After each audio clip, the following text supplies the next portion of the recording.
So it is Sunday. I have officially gotten through 1 week here in Spain. And let me tell you, it has been quite the week. I've noticed some things right off the bat. For example, they walk everywhere here. So my feet hurt so bad, and I have good shoes on. It's just you're walking all the time. On my Apple Watch, it says that I walk almost 20,000 steps a day. It's like about 10 miles too. Anywhere from like 8 to 11 miles a day. And sometimes that's even without working out. So it's just a lot of walking, which is fine, but whatever. Makes your feet hurt. And then the other thing that I've learned in this first week is that it's not that they're less friendly here, it's just they're not as open to strangers necessarily. So like on the street, at UNI or in Des Moines, if you pass someone, it's polite to smile at them or even give them, a little, or like, hey, or how are you? Like, even if you have no clue who the person is, it's just kind of what you do, right? Well, here, on the first day, it was it was the second day technically, it was Monday, where I walked by a couple people and I'd, smile at them or make eye contact, and they would just give me a weird look. And this one dude who was probably he was older, but we were just passing, so I just, I like smiled at him and like made eye contact, walked by, and he turned his head around and stared at me, like for the whole way, and I'm like, oh my gosh, what did I do? And I just found it really strange, so I was kind of talking to Mabel the next day about it. I'm like, yeah, I smiled at a couple people, and she's like, how did you know them? And I'm like, wait, like I didn't know them. And she was like, what did you do? And I'm like, what? And she's like, we don't do that here, and if you do that, it's almost like you're saying like you're interested in them or something. I'm like, oh. I'm like, oh. So when I was smiling at them, no wonder they gave me such weird looks, because that's not normal here. And I'm like, okay, well, lesson number one learned here.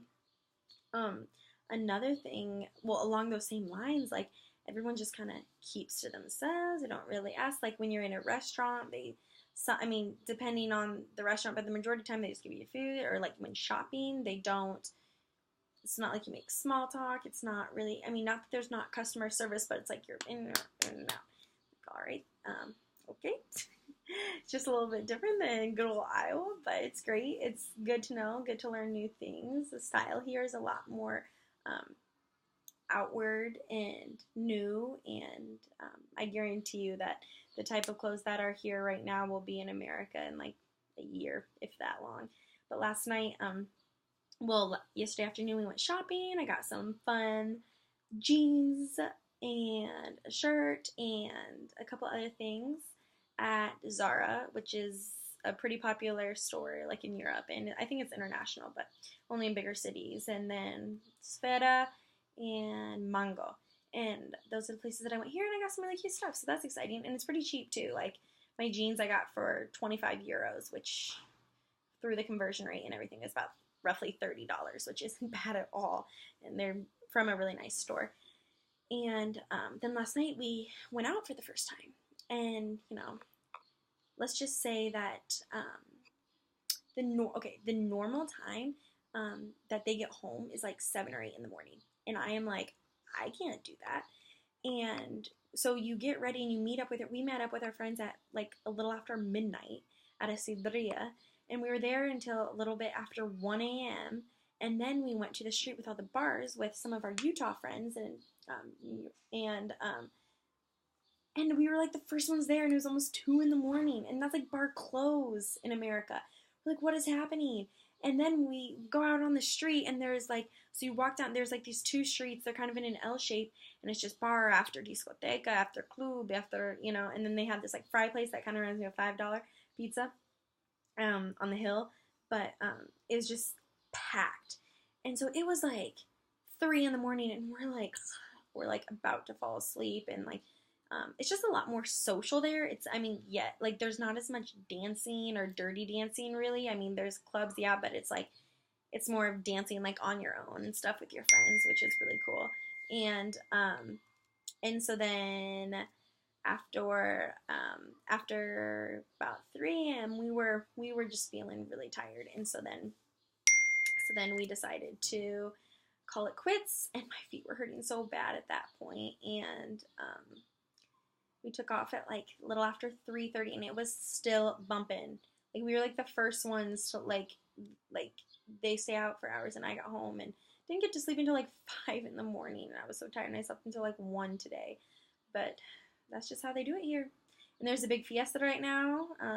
It's called La Ascensión, and it's happens once a year. It's huge. It's like all over the city. It's by El Catedral, by the plaza by my house, by my apartment, and it's kind of a different locations throughout the city. And it's basically honoring Virgin Mary.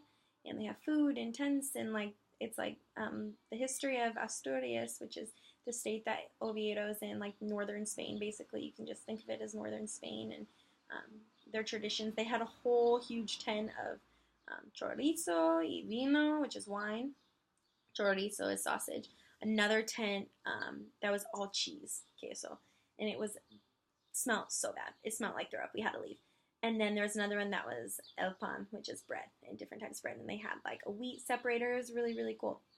And it's packed, and there's people everywhere. And on Sundays, all stores close. Like it's like their resting day. Like they really close everything down. But today there were some stores that were open, and basically it almost kind of reminded me of like a farmer's market over by El Catedral, and it was really great. So yeah, and when we were getting ice cream, el helado, we had a couple that was talking to us and was telling us how our Spanish is really good, so that's exciting, and how most people that come here from the United States don't speak that well of Spanish. So we were like, yes, we did it.